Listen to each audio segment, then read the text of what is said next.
নমস্কার সবাইকে সুন্দরবন ডায়েরির আরও একটি নতুন পর্বে অনেক অনেক স্বাগত জানাই। আপনারা গতকালের পর্বে দেখেছিলেন মাঠে জাল পেতেছিলাম, জাল যে পাতলাম আর সারা রাতের মধ্যে কোনো রকম বৃষ্টি নেই। এখন এই 9টা-10টার দিক থেকে ঝিরঝির করে বৃষ্টি হচ্ছে, সারা রাতে কোনো বৃষ্টি নেই। আর সকালবেলা উঠে জাল দেখতে গেছিলাম, তো দুটো গোল কাঁকড়া পড়েছে, মাঠের যে কাঁকড়াগুলো ওটাই আছে, আর জালটা আবার পেতে রেখে এসেছি বৃষ্টি না হলে মাছ বাদে। তো গতকাল আপনাদেরকে বলছিলাম যেমনটা যে কি হচ্ছে না হচ্ছে সবটাই বলবো, তো আজকে হচ্ছে এই খবর। তো আজকে আমরা এখন এই বৃষ্টি মাথায় নিয়ে একজন বিশেষ মানুষের সঙ্গে দেখা করতে যাচ্ছি। তো তিনি কে, কোথায় থাকেন, কোত্থেকে এসছেন, কেন এসছেন, সবটাই আজকে পর্বে আপনাদেরকে বলবো। আর আমরাও বা কোথায় যাচ্ছি সবটাই আপনারা জানতে পারবেন, তো সাথে থাকুন, আশা রাখছি ভালো লাগবে। সকালবেলা থেকে ধরেছিল, মেঘলা হয়েছিল, এখন এই একটুখানি ঝিরঝির করে বৃষ্টি পড়ছে। তো বৃষ্টি মাথায় আমি বড় একটা ছাতা নিয়েছি, এই ছাতাটা কিন্তু ও নিয়েছে, আর আমার যে ছাতাটা সেটার ভেতরটা একটু কালো। এবারে বলছে কি কালোর জন্য ছবিটা ফুটছে না, তুমি এটা ধরো। এমনি মেঘলা ওয়েদার, আর এমনি মেঘলা ওয়েদার, কালো হয়ে আছে আকাশ। তো দুজন দুটো ছাতা নিয়েছি, রেনকোট পরলাম না, তার কারণ রেনকোট পরলে এত গরম লাগে আর ভেতরে এত ঘেমে যায়, মানে অস্বস্তি। আর এই সেই বৃষ্টি হচ্ছে না, হালকা করে হচ্ছে, আমরা তাড়াতাড়ি করে পৌঁছে যাবো। কাদা রাস্তাটা আমরা পার হয়ে যাই, বেরোতে আমাদের দেরি হয়ে গেছে, মানে বাড়ি থেকে গুছিয়ে রান্না বান্না করে সবকিছু করে তারপরে তো বেরোবো, তো একটু দেরি হলো, এখন ঝটপট যাব, সাথে থাকি। ঝিরঝির করে বৃষ্টি হচ্ছে, তার মধ্যে ছাতা মাথায় দিয়ে আমরা এই নদী রাস্তা ধরে, কাদা রাস্তা কিন্তু জুতো পায়ে দিয়েই যেতে পারছি, কারণ সারা রাত বৃষ্টি হয়নি, যে কারণে এই কানা দিয়ে একটু একটু করে শুকনো যেখান থেকে জুতো পায়ে দিয়ে যাওয়া যাচ্ছে। আর আকাশটা তো কালো মেঘে ছেয়ে আছে, তার মধ্যে আজকে বের হলাম। তো আপনারা সঙ্গে থাকুন, আশা করি আজকে পর্বটা আপনাদের খুবই ভালো লাগবে। সুস্মিতা কিন্তু আমার থেকে অনেকটা পিছিয়ে থাকছে, কাদা রাস্তা, ও বলে তোমার লম্বা লম্বা পা, তুমি আগে চলে যাও, আমি পিছনে পড়ে থাকি। আসো একসঙ্গেই যাব, নাও চলো। এখন আগে আমাদেরকে পৌঁছাতে হবে দয়াপুর ফেরিঘাট, আর দয়াপুর ফেরিঘাট পৌঁছাতে গেলে এই রাস্তাটা কাদা, এবং এটা আমাদেরকে সারা বর্ষাকালই ভোগ করতে হবে।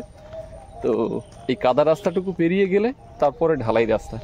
আর এই রাস্তা দেখে সুন্দরবনের অন্যান্য রাস্তাঘাটের বিচার করতে গেলে কিন্তু হবে না, ভেতরে অলি গলি সবই ঢালাই রাস্তা। কিন্তু এই নদী বাঁধ যেহেতু কোথাও ভেঙে যায়, ধসে যায়, সেই জন্য নদী বাঁধ কংক্রিটে না হওয়া পর্যন্ত এই নদী বাঁধে রাস্তা ঢালাই করা যায় না। অনেক জায়গাতে আছে সেখানে কংক্রিটের বাঁধ করার পরে, তো আমাদের আপ্যায়নের সামনে বেশ কিছুটা নদী বাঁধ কংক্রিটের আপনারা দেখেন, কিন্তু সেখানে রাস্তাটা এখনো হয়ে ওঠেনি। তো শুনতে পাচ্ছি হবে, হলে মঙ্গল, এখন কবে হয় দেখা যাক, ততদিন তো কাদা ঠেলতে হবে।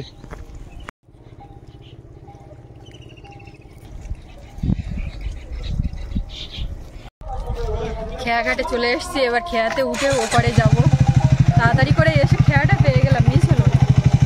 আমি প্রথমে ভাবছি যে তুমি টান পায়ে চলে যাচ্ছ, তুমি খেয়াতে উঠে যাবে, আমি মিস করে পরের খেয়ে যেতে হয় নাকি, সেটা একটা।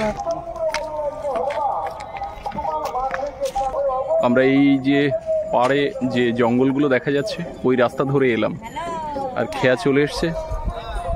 এখন আমরা খেয়াতে উঠবো, ওপারে যাব পাখিরালা। খেয়ার দড়ি খুলে দেওয়া হলো, এবারে খেয়া স্টার্ট করবে।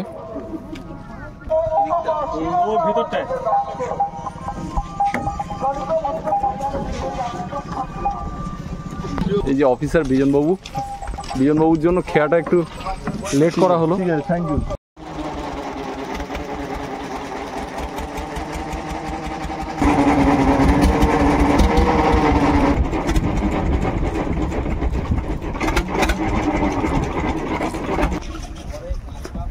আমরা পাখিরালার পাড়ে চলে এলাম, এবার খেয়া থেকে নামবো।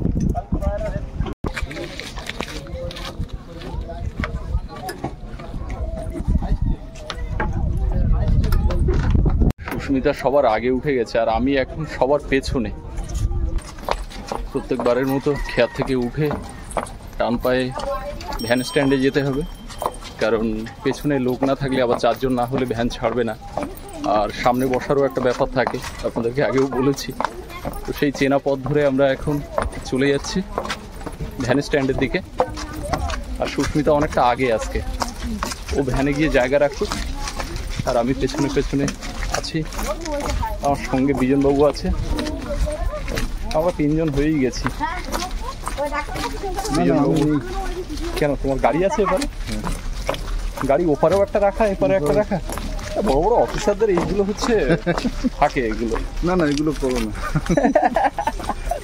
আমরা এসে টোটোতে বসলাম, একটু পরেই টোটো ছেড়ে দেবে। 4 জন করে হলে ছাড়ে, 4 জন হয়েই গেছে। কি গরম! বর্ষাটা একটু বন্ধ হয়েছে, কিন্তু বিভৎস গরম। তো এর মধ্যে গাড়িটা ছাড়লেই অনেকটা হাওয়া পাবো।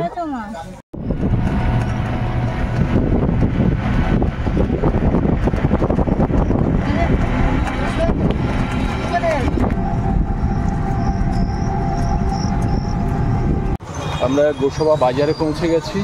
এখন এখান থেকে ফেরিঘাটের দিকে যাব, আর যিনি আসছেন তার সঙ্গে দেখা করতে গদখালিতে যাওয়ার কথা। তো উনি গদখালিতে গাড়ি নিয়ে এসেছেন, আর একটু আগে ওনার সঙ্গে কথা হলো যে উনি ওখানে বেশ কিছুক্ষণ আগেই এসে পৌঁছেছেন। তো আমি বললাম যে আপনারা অত দূর এসছেন, তো এপারে চলে আসুন। এপারে আমাদের রবীন্দ্র স্মৃতিধন্য বেকন বাংলো রয়েছে, সেখানে আসুন, ভালো লাগবে, আর ওখানে বসে কথাও বলা যাবে। তো ওনারা বললেন যে ঠিক আছে, তাহলে আমরা খেয়া পেরিয়ে যাচ্ছি। আর ওনার ছেলে আছে, বললো সাঁতার জানে না, খুব ভয় পাচ্ছে। কিছু নেই, আপনারা আসুন, অসুবিধা নেই। তো ওনারা আসছেন। এখন যাব গোসাবা ফেরিঘাটে। গোসাবাতে আজকে হাটবার, প্রচুর ভিড় ভাট্টা, তো ভিডিও করারও পরিবেশ না, প্রচুর ভিড়, প্রচুর ভিড়। আমরা ফেরিঘাটে চলে এসেছি। রমরম করছে শনিবার তো।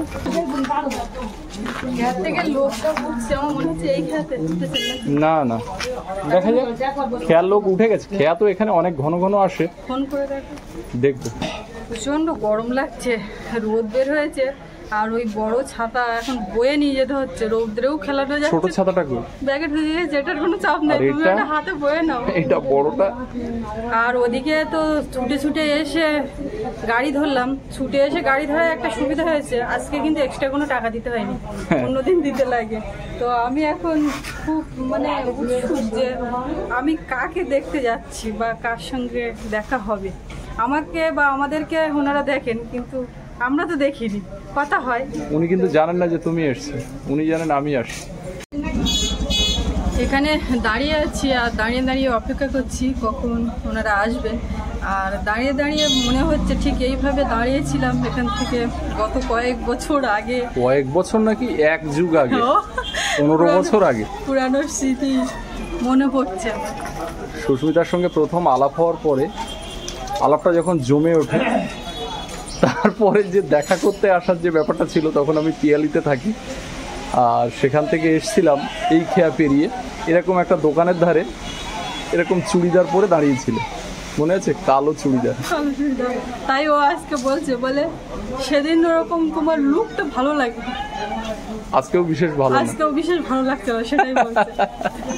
ওখান থেকে দাঁড়িয়ে আছে, আমি দাঁড়িয়ে আছি, উঠছে উঠছে, গাড়ি ঠেলে উঠলো, বাইকটা নিয়ে, হেলমেট মাথায়। হ্যাঁ, এবার আমি দেখছি ঠিক চিনতে পারছি কিনা, দেখি আজকে চিনতে পারছো বেশি করে। আর এপারে আমি একটা জুতোর দোকানে বসেছিলাম, থেকে ফোন করছি, ও তখন ওই পারে গাড়িটা খারাপ হয়ে গেছে, ঠেলছে, ঠেলে ঠেলে নিয়ে আসছে। আর ফোনে কথা হচ্ছে, তখন গান শোনাচ্ছে আমাকে, মান্নাদের একটা গান শোনাচ্ছে, এই কুলে আমি আর ওই কুলে তুমি, মাঝখানে নদী ওই বয়ে চলে যায়, একদম তবুও বাস্তবিক তোমার আমি পাই ওগো সারা, দুটি পাখি দুটি কুলে গান যেন গায়। এখন দুটি পাখি একই কুলে গান গায়, হারাবার নয়, হারাবার নয়। আজকে যে ভদ্রলোক আসছেন, উনি থাকেন লন্ডনে, প্রবাসী বাঙালি। গত প্রায় 1-1.5 বছর আগে থেকে ওনার সঙ্গে আলাপ। অলোকবাবু, ওনার পদবিটা আমি এই মুহূর্তে মনে করতে পারছি না, অলোকদা নামই সেভ করা। এসেছেন কলকাতাতে, আর এখানে একটা রিলেটিভের বাড়িতে উনি উঠেছেন, অল্প সময়ের জন্য এসেছেন। উনি খুব ইচ্ছা ছিল যে আপ্যায়নে যাবেন, কিন্তু সময়ের অভাবে সেটা হয়ে উঠছে না। তো উনি বললেন যে পলাশ, তুমি ক্যানিংয়ে এসো, বা আমি যেখানে আছি সেখানে এসো, একদিন আমরা একসঙ্গে সময় কাটাই। তো সেটা তো হয়েই উঠলো না। আমার এখান থেকে বেরোনোর মতো অপশান নেই। তো উনি বলছেন যে ক্যানিংয়ে এসো, তারপরে ওখান থেকে বললেন বাসন্তী এসো, তারপরে গদখালি। আর সেই গদখালির কথা শুনেই বললাম ঠিক আছে আপনি আসুন, গদখালিতে যাব, মিট করব। তো যখন এখান থেকে টোটোতে উঠেছি, উঠে ওনার সঙ্গে লাস্ট কথা হলো, উনি বললেন যে আমরা গদখালিতে এসে রিভার দেখছি। তো আমি বললাম যে রিভার যখন দেখছেন তো রিভারটা পেরিয়ে এপারে চলে আসুন, এপারে ভালো জায়গা রয়েছে, সেখানে বসা যাবে। তো উনি বললেন ঠিক আছে, কিন্তু আমার ছেলে সাঁতার জানে না, বেশ ভয় পাচ্ছে। তো যাই হোক, অবশেষে ভয় উপেক্ষা করে ওনারা আসছেন, আর ওনাদেরকে নিয়ে এখন যাব আমাদের বেকন বাংলোতে। যে বেকন বাংলো আপনাদেরকে এর আগেও কয়েকবার দেখিয়েছি, সেখানে একটা পার্ক আছে। যারা সুন্দরবনে এসেছেন অধিকাংশ মানুষই জানেন বেকন বাংলোটা কোথায় এবং কী জন্য বিখ্যাত। সাগরদার মানে গদখালিতে ঢুকে ডান হাতে যে বড় পার্কিং হাউসটা আছে, ওটা সাগরদার খেয়াতে উঠেছেন মনে হচ্ছে। তো ওখানে পার্ক করলে অসুবিধা নেই, যেখানেই পার্ক করুন কোনো অসুবিধা নেই। ড্রাইভার থাকছেন, খেয়াতে উঠেছেন? ওকে, তাহলে কোনো অসুবিধা নেই, পার্ক না করলেও চলতো তাহলে। আচ্ছা ঠিক আছে, খেয়াতে উঠে পড়েছেন? খেয়াতে উঠে পড়েছেন ওই যদি ডিরেক্ট খেয়াটা থাকে তাহলে খুব তাড়াতাড়ি এপারে চলে আসবেন, আর যদি ইনডাইরেক্ট হয় তাহলে আবার ওপার ছুঁয়ে আসবে। ও ডাইরেক্ট, তাহলে বেশিক্ষণ লাগবে না। কত, 10 মিনিট? লক্ষ মানুষ পার হয় এখানে, কোনো ভয় নেই। মাঝে মাঝে দাঁড়াবেন, ছেলেকে মাঝখানে দাঁড় করাবেন। যারা নতুন প্রথম তাদের যখন ভয় করে, তুমি ওই হাজার বললেও সেই ভয়টা দূর হয় না। একবার আসলে তারপরে আর ভয় হয় না, যাওয়ার সময় আর ভয় করবে না। গোসাবা ফেরিঘাটে একদম জেটিতে দাঁড়িয়ে আছি, আর আমার পেছনে এটা হচ্ছে বিদ্যাধরী নদী। আপনাদেরকে এর আগেও এই নদীর সম্পর্কে বলেছি। আর এই নদীটা, এই যে আমার পেছনে যে নদী, এখানে প্রায় 4টে নদীর সংযোগস্থল। একদিকে চলে গেছে দুর্গাদুয়ানি নদী, আর আমার পেছনে সোজা চলে যাচ্ছে ক্যানিং মাতলার দিকে, সামনে হোগল নদী। নদীগুলো বাঁক পরিবর্তন করার সাথে সাথে নামও পরিবর্তন করে। আর দুর্গাদুয়ানি নদী রয়েছে। সুন্দরবন ভ্রমণে যারা আসেন, যে গোসাবা থেকে ছোট নদীতে ঢোকা হয়, ওটা দুর্গাদুয়ানি নদী। তো এখানে গোসাবা ফেরিঘাটে ওয়েট করছি। ওনারা খেয়ায় উঠেছেন, ফোন করলেন একটু আগে, আর সামনেই দেখতে পাচ্ছি খেয়াটা আসছে, সেই জন্য ওয়েট করছি। এই যে দূরে যে খেয়াটা দেখা যাচ্ছে, ওই খেয়াতে ওনারা আছেন। খেয়া এসে গেছে, খেয়ার থেকে লোকজন সব উঠছে। আমরা একবার ওদিক থেকে ঘুরে আসলাম, আবার এসে এদিকে দাঁড়ালাম, এখন আবার এগিয়ে যাচ্ছি।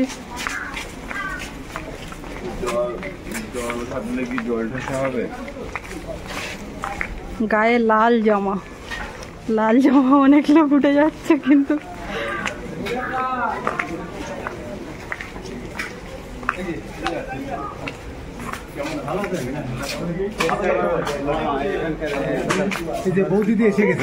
নমস্কার, সবাই ভালো আছেন? ছোট ছেলে ভালো আছে? বড় ছেলে আসছে বৌদি, যার জন্য অপেক্ষা করছিলাম, অলোকদা, তিনি এসে গেছেন, আর সঙ্গে রয়েছেন তার ছোট ছেলে, আর অলোকবাবুর মামা রয়েছেন অ্যাডভোকেট হাইকোর্টে। তো আমরা এখন যাব বেকন বাংলোর দিকে, আর খেয়া থেকে উঠে ডান হাতে 1 মিনিট 1.5 মিনিট হেঁটে গেলেই বেকন বাংলো। তো সেদিকে যাব, ওখানে বসে কথা বলা যাবে। একদম,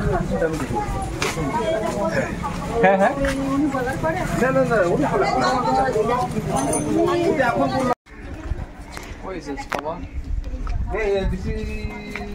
দাদা ভাই কিছুই করতে দিচ্ছেন না, দিতে চাইছেন না নাকি? কিনতেও দিল না। এখানে 5 টাকা করে টিকিট, খুব বেশি না, ঢোকার জন্য। ভেতরে গিয়ে বসা যাবে বেকন বাংলো। না, আছে, বাজারে আছে। না না না, এর মধ্যে নেই, এর মধ্যে নেই। ঠান্ডার দেশের মানুষ। আমাদের ছাতা লাগবে না, চিন্তা করবেন না। আচ্ছা, আমরা এখন গোসাবার ঐতিহাসিক যে জায়গা বেকন বাংলো, সেখানে প্রবেশ করলাম। রবীন্দ্রনাথের স্মৃতিধন্য বেকন বাংলো। এখানে আছে একটি মূর্তি, হ্যাঁ রবীন্দ্র স্ট্যাচু, আর এদিকে মূল যে বাংলো যেখানে রবীন্দ্রনাথ ঠাকুর উঠেছিলেন, আর এখানে রয়েছেন দুই মহামানব রবীন্দ্রনাথ এবং পাশে রয়েছেন হ্যামিল্টন সাহেব, দুজন বসে রয়েছেন, পাশে একটি টেবিল, এটা একটা প্রতিমূর্তি তৈরি করা। এখানে এখন ছবি ওঠা হচ্ছে।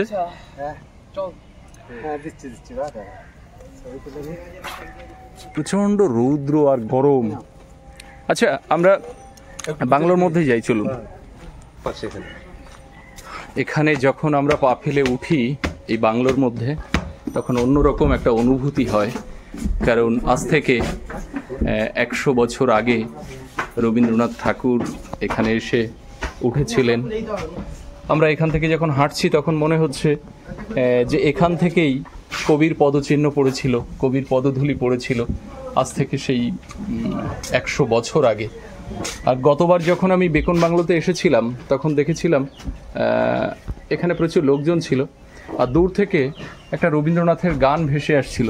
সেই অনুভূতিটা যে কী ধরনের সেটা ঠিক বলে বোঝাতে পারবো না। প্রচুর পর্যটক আসেন মূলত শীতের সময় এখানে, তো এখন পর্যটক কম আছে, যে কারণে এখন একটু ফাঁকা। এখান থেকে একটা রাস্তা গেছে গিয়ে, ওখানে একটা রুম আছে, ওটা বন্ধ।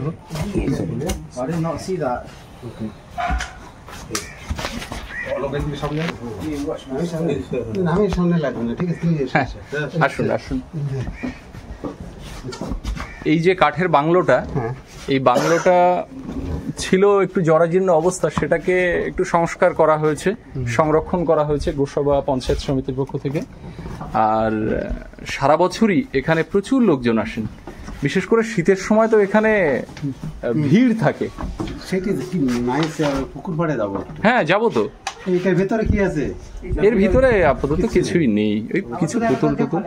রবীন্দ্রনাথের যে পাণ্ডুলিপি, রবীন্দ্রনাথ যে গ্লাসে জল খেয়েছিলেন এখানে, সেগুলো এখানে নেই। সেটা আছে গোসাবা যে স্কুল, ওখানে, হ্যাঁ লাইব্রেরিতে আছে। ওনার স্মৃতিধন্য গ্লাস, পাণ্ডুলিপি, এগুলো সব আছে। আর এই যে বাংলোটা, এখানে যে শুধু রবীন্দ্রনাথ ঠাকুর এসেছিলেন তা নয়, এখানে আরো অনেক বড় বড় মাপের মানুষজন কিন্তু এখানে এসেছিলেন। স্যার ড্যানিয়েল হ্যামিল্টন সাহেব, উনি যখন এখানে থাকতেন তখন এখানে একটা, মানে এই যে আজকের যে গোসাবা, এই গোসাবা কিন্তু ছিল না তখন। এখানেই আশপাশে বাঘের চারণভূমি ছিল, আর এখানে জনবসতিও খুব সীমিত ছিল। মূলত ওই মাছ চিংড়ি ধরার জীবিকা, এর বাইরে কিছু ছিল না। এখানে বাজার খুব নামমাত্র একটা বাজার ছিল। তো সেই সময়ে স্যার ড্যানিয়েল হ্যামিল্টন সাহেব এখানে এসেছিলেন এবং এখানে কয়েক হাজার একর জায়গা, আমি এক্স্যাক্ট পরিসংখ্যানটা এই মুহূর্তে মনে করতে পারছি না, তো ওনার এটা স্টেট ছিল। এখান থেকে যা খাজনা আদায় হতো সেটাই গোসাবার কল্যাণেই উনি দান করতেন। শুধু তাই নয়, উনি নিজের দেশ থেকেও অর্থ এনে এখানে হেল্প করেছেন, এবং উনিই একমাত্র মানুষ বিদেশি তৎকালীন সময়ে, যেখানে ব্রিটিশরা আমাদেরকে অত্যাচার করছে সেই আমলে, যদিও উনি জন্মগতভাবে ব্রিটিশ না, সম্ভবত উনি যে দেশের, আমি নামটা এই মুহূর্তে, স্কটিশ না, ওটা না জেনে আমি বলতে পারছি না, আমার স্কটিশ কিংবা আইরিশ এই ধরনের কিছু একটা হবেন, তো স্কটল্যান্ড হতে পারে। তো সেই আমলে ওনার মতো মানুষ এখানে ছিলেন, মানে আরাধ্য দেবতার মতো। আজও তাকে, তার জন্মদিন মহা ধুমধামে পালন করা হয় অত্যন্ত শ্রদ্ধার সঙ্গে। হ্যাঁ, এবং রবীন্দ্রনাথের মতো মানুষের সঙ্গে বন্ধুত্ব তো এই ধরনের মানুষেরই হবে। রবীন্দ্রনাথ যখন এখানে এলেন তখন এসে দেখছেন যে হ্যামিল্টন সাহেব এখানে সমবায় ব্যাংক করেছেন, যেটা দেখে উনি অভিভূত হয়েছিলেন এবং এখানে এসে বলেছিলেন যে স্বাধীন ভারতের যে আদর্শ গ্রাম আমি স্বপ্নে দেখি, তার বাস্তব রূপ দেখে গেলাম গোসাবাতে এসে। এখানে দাঁড়িয়ে ওই কথা উনি বলে গেছিলেন। তো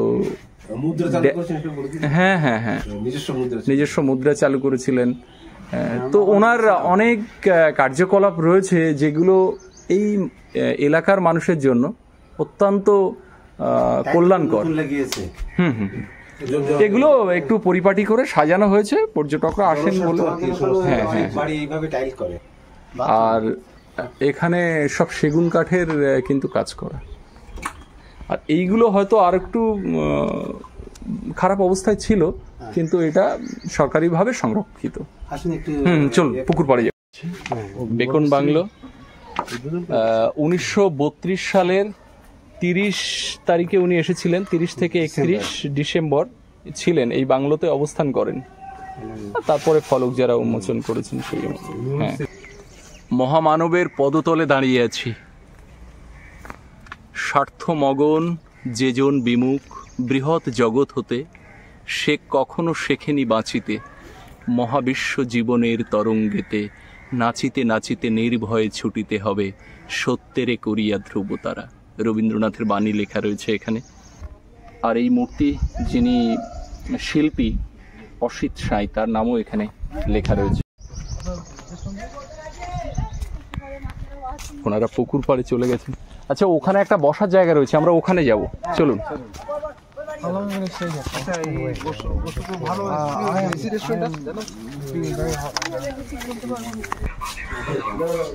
বসুন।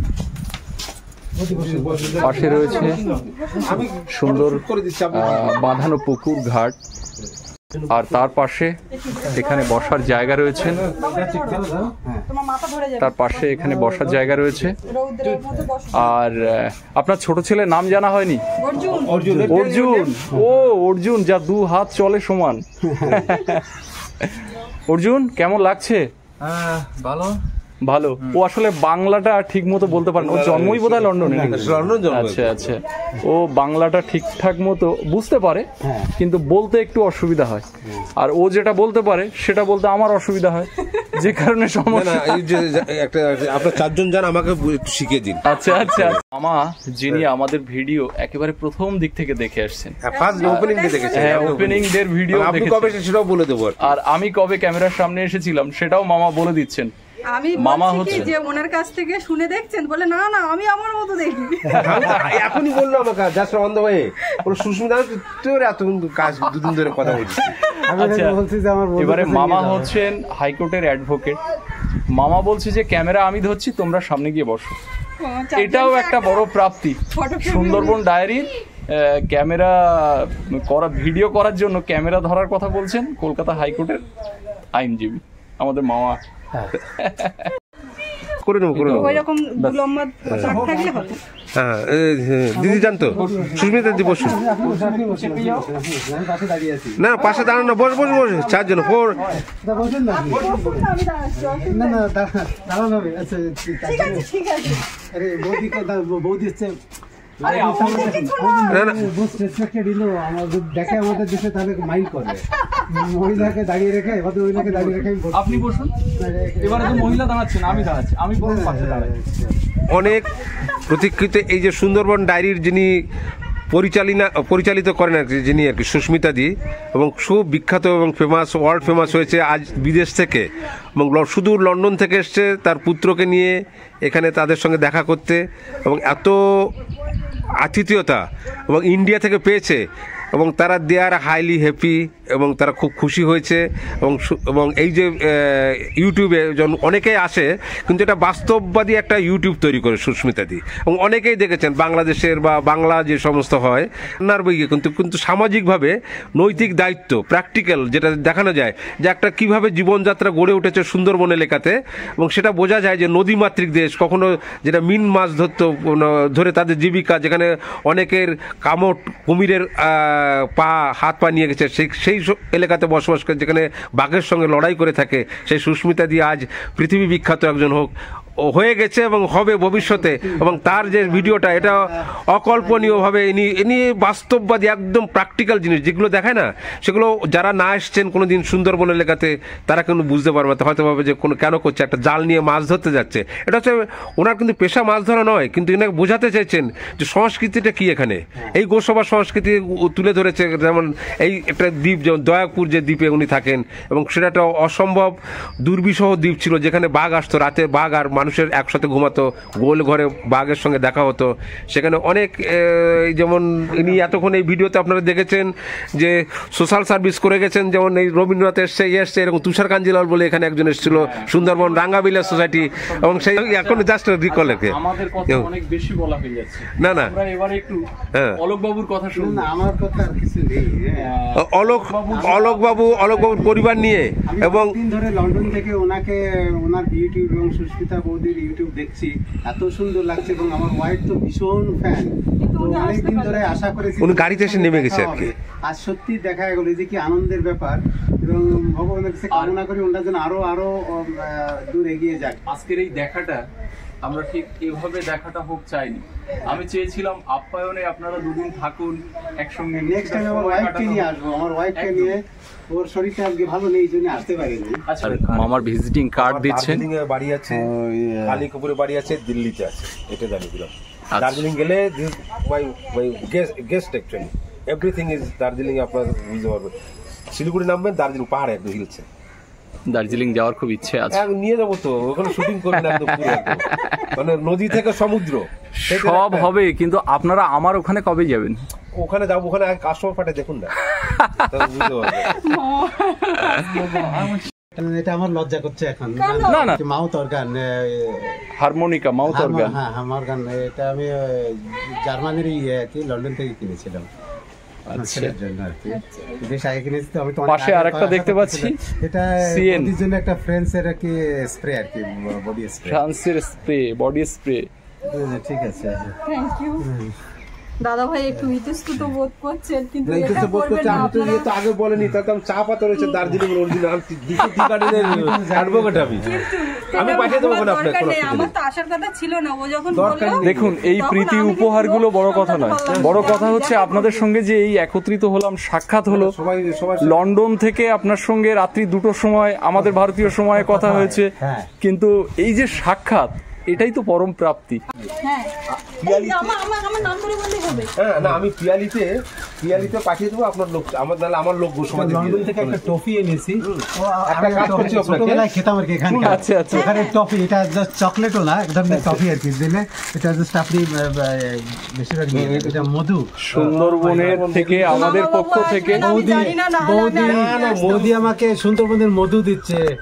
এটা আমাকে কত যত্ন করে নিয়ে যেতে হবে, আমি ভীষণ খুশি, দারুণ লাগবে। আমাদের পক্ষ আমার থেকে খুব মধু মিষ্টি খুব প্রিয়, প্রীতি উপহার। এভরিডে মর্নিং আমি এটাকে কনজিউম করতে হবে। এটা জঙ্গলের অরিজিনাল মধু, খলিশা my ফুলের God. মধু। আমি মামাবাবু আসছেন বা আমি জানতেই পারিনি, না হলে আমি। থ্যাংক ইউ পলাশ দা, থ্যাংক ইউ বৌদি।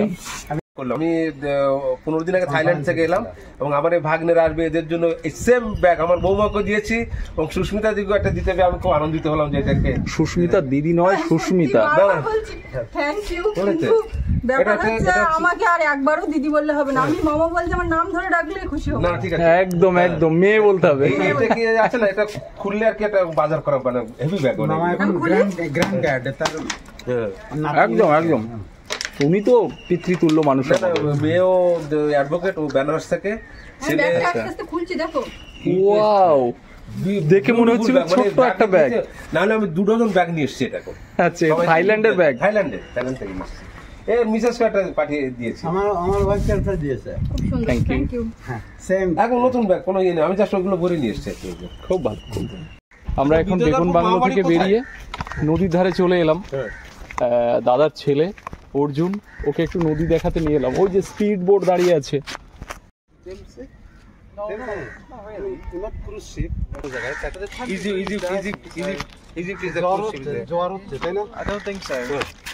সুন্দরী গাছকে এগুলো না না, বাইন গাছ। এই যে ইয়ে ওঠে ওগুলোরে, ওটা হচ্ছে ঠেসমূল। এখানে সুন্দরী গাছ নেই। সুন্দরী গাছ নেই না, সুন্দরী গাছটা কেমন বলুন তো, কিছুটা সুন্দরী গাছ বকুল গাছের মতো কিছুটা। ইন্ডিয়াতে খুব কম আছে। আছে কিন্তু কম। সুন্দরী গাছ কম, সুন্দরী গাছ আছে। আমার বাড়ির কাছে সুন্দরী গাছ আছে। ওই সুন্দরী গাছের নামই তো সুন্দরবন। জানা যায়। এরকমই তো বলে, আসলে কোনোটাই প্রমাণিত সত্য না। তুলছেন দাদা, শুধু বলছেন যে যাদেরকে ভিডিওতে দেখেছি। হ্যাঁ সেটাই, তাদেরই সঙ্গে আছে। এটা অ্যামেজিং ফিলিং। আমাদেরও খুব ভালো লাগছে। আমরা এবার ঘাটের থেকে উঠে বাজারের দিকে ওই দিকটাই যাব। খাওয়া শেষ, পুরো ফাঁকা। আমরা 4 জনে এসে বসেছি মিষ্টির দোকানে, আর ও গেছিল একটা আমার চোখের ওষুধ নিয়ে আসতে। না না না না, আমি একটু সাইডে কাজকর্ম করছিলাম। আরে আপনি উঠছেন কেন? এই যেটা আছে না, এটি দিয়ে দিন সেখানে। আমরা পুরো খাওয়া দাওয়া কমপ্লিট করলাম, তোমরা খাওয়া দাওয়া করেছো? আর শুধু পথের দিকে তাকাচ্ছেন দাদারা। ও আসছে। দোকানে দুটো অর্ডার করা ছিল, ভিড় দোকানে। হ্যাঁ দেখলাম তো, প্রচুর। বসুন না, বসুন, আপনি বসুন। নিয়েছে তো। এই আমরা যা যা খেয়েছি তোমার জন্য, তাই তাই আবার অর্ডার। সকালে বলেছিল না রিদা এই সেই পড়াতে মিষ্টি আমি অতটা প্রিয় নই, কিন্তু এখানে খাই আর কি হবে, খেতে হবে। বাড়িতে খাওয়ার জন্য সকালে এটা খুব বেশি মিষ্টি না। খাওয়াবে দোকান আছে, কিন্তু টাটির দোকান। দাদাও খেয়ে বললেন খুব ভালো। দোকানটা সাফ সুতরা। ঠাকুরদার হাত ধরে এই দোকানে মিষ্টি খেতাম ছোটবেলাতে, বসুয়া থেকে। অনেক পুরানো দোকান, পুরানো বসুয়ার সব থেকে পুরানো দোকান। আমাদের সঙ্গে মিটিংটা অন্যরকম, হোমলি, নট লাইক মানে অন্যান্য লোকজন যেমন আপনার ঘরে গিয়ে বলেছেন, আর আমাদের ওরকম পতাকাটাই চলছে, পতাকাটাই তো চলছে, সেটাই তো খারাপ লাগছে। বাড়িতে নিয়ে যেতে পারলাম না। নোংরা কাজ করে না। বাদাম পাওয়া যায়? হ্যাঁ, এইটা পাওয়া যায়। এখন এই বাদাম নিচ্ছেন। ভালো কোয়ালিটি। ওনারা এবার বেরিয়ে যাবেন আর আমরাও চলে যাব। অর্জুনের জন্য একটু সমস্যা হচ্ছে। দাদা আপনার লাগবে বাদাম? না না না, ঠিক আছে। না, বাড়িতে বাদাম আছে। মামা বাবু ওদিক থেকে ব্যাগ নিয়ে আসছেন, ব্যাগ কিনে। ব্যাগ না কিনলে আর হলো না, না? উনি এবার মাছ নেবেন পথের থেকে। দেখ, আচ্ছা ঠিক আছে। রাস্তায় পাওয়া যায়, চলুন। ওনারা চলে যাবেন, ওনারা তো থাকবেন না, তো আর আটকাতে পারছি না। ওপারে গাড়ি রাখা আছে, খেয়া পেরিয়ে ওনারা খেয়াতে উঠবেন। আবার দেখা হবে, আবার দেখা হবে। সবাই ভালো থাকবেন আর আবার আসবেন। মামা বাবুর তো আসাটা কোনো সমস্যা না মনে করলে। আমাদের বাড়ির কাছের লোক, বাড়ির দাদা থাকেন দূরে। আমার জন্ম তার থেকে আরো ডাউনে তাড়াতাড়ি হচ্ছে লন্ডন। এবারে এলে কোন রকম অজুহাত শুনবে না, না, না, ঠিক আছে। এবারে আপনি চলে যাবেন দয়াপুরে। এবারে এর বাইরে আসবে, আরো লোক আছে, সব ইন্ডিয়ান থেকে আসবে। বেস্ট রুম টাইপ আছে। কোনো অসুবিধা নেই। ঠিক আছে। হ্যাঁ, নমস্কার, সবাই ভালো থাকবেন। হ্যাঁ, আমি আসবো এর বাইরে আসতে এখন, ঠিক লন্ডনে থাকবো। ঠিক আছে, তার দেখা হবে। ঠিক আছে, ঠিক আছে। তো ভালো দিন, নমস্কার। হ্যাঁ, নমস্কার। সুস্মিতা আসছি। হ্যাঁ, ভালো থাকবেন সবাই, আবার আসবেন। না পড়াশোনা করো ভালো করে। হ্যাঁ, ওকে, আসছি স্যার। হ্যাঁ, হ্যান্ডশেক করো, ভালো দেখে। হ্যাঁ, thank you, thank you, bye bye. আজকে ভালো একটা সময় কাটালাম, অনেক দিন মনে থাকবে। তো যেখান থেকে সকালবেলা যাওয়ার সময় পর্বটা শুরু করেছিলাম, সেখানেই এসে দাঁড়িয়ে পড়লাম। এবারে যাব বাড়ির দিকে। তো আজকে পর্বটা এখানে শেষ করব। আপনাদের কেমন লাগলো কমেন্টে জানাবেন, আর সবাই ভালো থাকবেন। দেখা হচ্ছে আগামীকাল। আর এতক্ষণ সাথে থাকার জন্য সবাইকে অনেক অনেক ধন্যবাদ।